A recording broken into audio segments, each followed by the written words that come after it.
अस्सलाम वालेकुम। आज से मैं CS201 के लेक्चर्स की सीरीज़ शुरू कर रहा हूँ, जिसके अंदर मैं आपको इम्पोर्टेंट जो चीज़ें होंगी हर लेक्चर के अंदर मैं एक तो वो आपको बताऊँगा, और इसके बाद मैं आपको इसके अंदर जो प्रोग्रामिंग यानी कि जो C++ लैंग्वेज यूज़ की गई है मैं आपको वो प्रैक्टिकल उसका करके दिखाऊंगा, क्योंकि मेन चीज़ इसमें प्रैक्टिकल है। अगर आप प्रैक्टिकल पे आपकी कमांड अच्छी है यानी कि आपको समझ आ जाता है कि कोड में क्या लिखा हुआ है, कोड किस तरह से वर्क कर रहा है, कौन कौन सी फाइलें हैं, उन फाइलों को क्या कहते हैं, तो बस इसी चीज़ों को आपने ख्याल रखना है। तो आइए आज से हम लेक्चर नंबर 1 स्टार्ट करते हैं।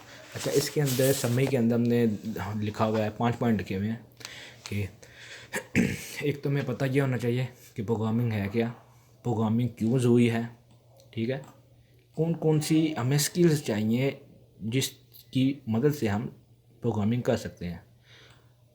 एक रेसिपी यानी कि प्रोग्राम बनाने से पहले हमें पता होना चाहिए कि हम बना क्या रहे हैं। वो कुछ पॉइंट्स हैं जो आखिर पे लिखे हुए हैं जिनको हमने याद करना है।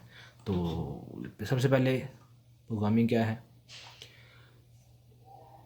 प्रोग्रामिंग की ये डेफिनेशन लिखी हुई है, ठीक है, कि किसी भी मसले को हल करने के लिए जो स्टेप्स यानी कि जो स्टेप्स लिए जाते हैं उसको हम प्रोग्रामिंग कहते हैं। यानी कि जैसे मैं कहता हूँ कि मैंने एक A+B=C, अब A+B=C का मतलब है कि मैं ए के अंदर A और B को जमा करके उसकी जो वैल्यू हो C एक यहाँ के आगे मैं आपको बताऊँगा कि किस तरह से करेंगे। अच्छा, ये हमारे लिए ज़रूरी क्यों है, क्योंकि जैसे जैसे दुनिया तरक्की की जानब बढ़ रही है वैसे वैसे प्रोग्रामिंग अब एक हमारी ज़रूरियात ज़िंदगी हो गई। अब जितने भी मोबाइल फ़ोन हम देखते हैं, mobile phone, PC, laptop, microwave oven, जितनी भी इलेक्ट्रॉनिक्स की चीज़ें हैं ना, इनके सिर्फ PC या मोबाइल ही नहीं, लैपटॉप ही नहीं, हर चीज़ के अंदर इसका इस्तेमाल है प्रोग्रामिंग का।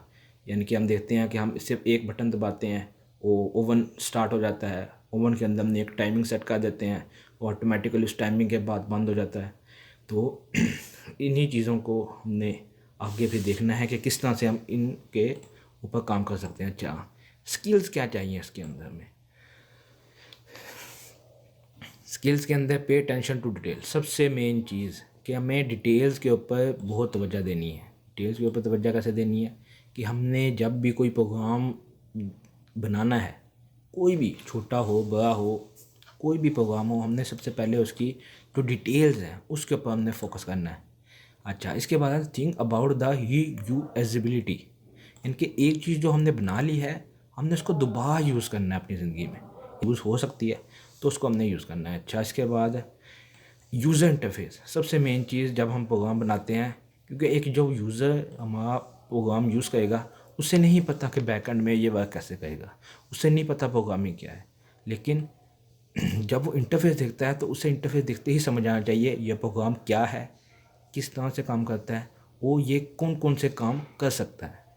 यानी कि उससे तफसील उसको समझाने के लिए कुछ किसी के साथ होना ज़रूरी नहीं होता। जैसे हम मैं यूज़ कर रहा हूँ विंडोज़, तो इसके अंदर कई फंक्शंस ऐसे हैं जो एक नया आदमी भी देखेगा तो वो ऑटोमेटिकली समझ जाएगा कि इसके अंदर ये चीज़ें हैं। अच्छा, understand the fact computers are stupid. Yes, ये बहुत ही ज़बरदस्त चीज़ लिखी हुई है इसमें कि जो कंप्यूटर्स हैं उन्हें नहीं पता उसने क्या करना है। कंप्यूटर बिल्कुल भी नहीं जानते, जो भी हम कमांड देंगे कंप्यूटर ने हमेशा उसी के ऊपर वर्क करना है। यानी कि मैं जो कमांड दूंगा कंप्यूटर ऑटोमेटिकली नहीं जान पाएगा कि मैं क्या करना चाहता हूँ। मैं इंटरनेट पर कुछ सर्च करना चाहता हूँ, मैं कुछ भी करना चाहता हूँ, तो वो मुझे कंप्यूटर को पहले बताना पड़ेगा, फिर जो मैं कमांड दूंगा, जो मैं काम कहूँगा कंप्यूटर से वो ही करेगा। अच्छा, इसके बाद आया था कमांड द कोड। यानी कि जब भी हमने आगे जब प्रोग्रामिंग, अब मैं आगे हम आगे चलेंगे प्रोग्रामिंग लिखनी स्टार्ट करेंगे, तो उसके अंदर हमने ये देखना है कि जहाँ पे भी हमें ज़रूरत महसूस हो, जहाँ पे नहीं भी ज़रूरत हम वहाँ पे भी कमेंट लिखेंगे। कमेंट वो कोड होता है जो प्रोग्राम के अंदर यानी कि प्रोग्राम के जो सोर्स कोड होता है, जो फाइल होती है जिसमें प्रोग्राम की इंस्ट्रक्शंस लिखते हैं, उसके अंदर मौजूद तो होता है, लेकिन जब हम इसे एग्जीक्यूट करते हैं वो एंड यूज़र को नज़र नहीं आता, वो हम अपनी सहूलत के लिए लिखते हैं। अच्छा, तो आगे चलते हैं। अच्छा, ये वही है पे अटेंशन टू डिटेल, पहला पॉइंट। दूसरा, थिंक अबाउट यूजबिलिटी। अच्छा, इसके अंदर ये देखें उन्होंने बताया हुआ है कि अगर हमने किसी विंग का एरिया निकालना हो तो उसका सबसे आसान तरीका ये है कि हम आउटर सर्कल का ले लें एरिया, इनर सर्कल का ले लें एरिया, फिर आउटर सर्कल में से इनर सर्कल का एरिया माइनस करें तो वो विंग का एरिया आ जाता है। अच्छा, ये भी आ गया think about good user interface. अच्छा, कि अपने यूज़र इंटरफेस अच्छा बनाना है ताकि ये जो सेल्फ एक्सप्लेनेटरी हो, यानी कि जो खुद ब खुद ही बताए कि मैं कौन सा काम किस फंक्शन के थ्रू कर सकता हूँ। इसके बाद यही कि जो है कंप्यूटर्स आर स्टूपिड, यानी कि अगर मैं किसी को इसमें जो एग्जांपल दी हुई है कि व्हाट इज़ टाइम, अगर मैं किसी से या मोबाइल से किसी से पूछूंगा what is time, time please या जस्ट टाइम, तो वो नहीं समझ पाएगा क्योंकि वो हमारी ये जो लैंग्वेज है वो इसे समझ नहीं पाता।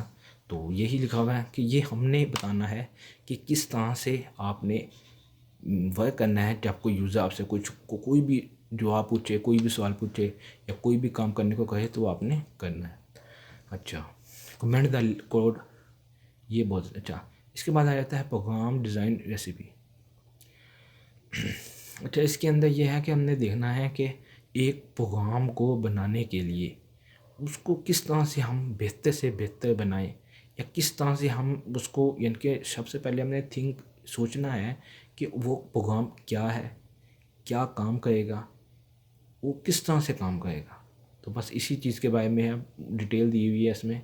जैसे अब यहाँ पे लिखा हुआ है कि हंस आप design a program properly we must, पहले हमने एनालाइज करना है स्टेटमेंट को, उसके बाद हमने उसका देखना है कि उसके अंदर क्या क्या चीज़ें रिक्वायर्ड है एग्जांपल के साथ, यानी कि आप देख सकते हैं।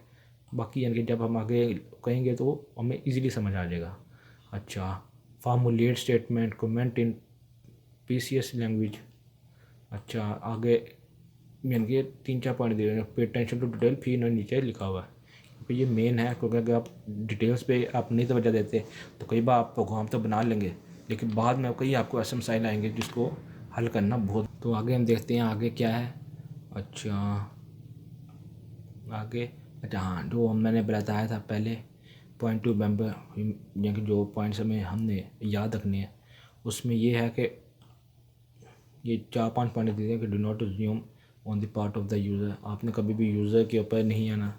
अच्छा, user interface should be friendly, user जो इंटरफेस होगा वो फ्रेंडली होना चाहिए ताकि जो अगला एंड यूज़र जब हमारे प्रोग्राम को यूज़ करे तो उसे समझ आ जाए। अच्छा, do not forget to comment the code, code को कमेंट करना नहीं भूलना हमने, यानी कि जब भी हम अपना प्रोग्राम लिख रहे हैं उसके अंदर हमने कई चीज़ें यूज़ करनी है, एज यूज़ करनी है, फंक्शन यूज़ करनी है, वो हम में की चीज़ें जो जो जो कुछ भी यूज़ करेंगे हमने उसमें कमेंट कर देना है ताकि हमें बाद में जब हम अपना प्रोग्राम देखें, क्योंकि अभी शुरू में जब हम प्रोग्राम लिखेंगे वो 1 लाइन का, 10 लाइन का, 50 लाइनों का इतना होगा, लेकिन जैसे जैसे हम आगे चलते जाएंगे हमारा जो कोड है वो बढ़ता चला जाएगा, तकरीबन 2000 लाइन, 3000, 4000 लाइन्स। तो फिर उसमें से किसी एक स्पेसिफिक चीज़ को ढूंढना कि ये मैंने काम कहाँ पे किया था, या कोई फंक्शन जो मैंने डिक्लेयर किया था, या कोई ए का या कोई वेरिएबल जो मैंने डिक्लेयर किया था, तो वो हमारे लिए स्टैंडर्ड। तो बस आज के लेक्चर में बस इतना ही, तो मिलते हैं अगले लेक्चर में, तब तक के लिए अल्लाह हाफिज़।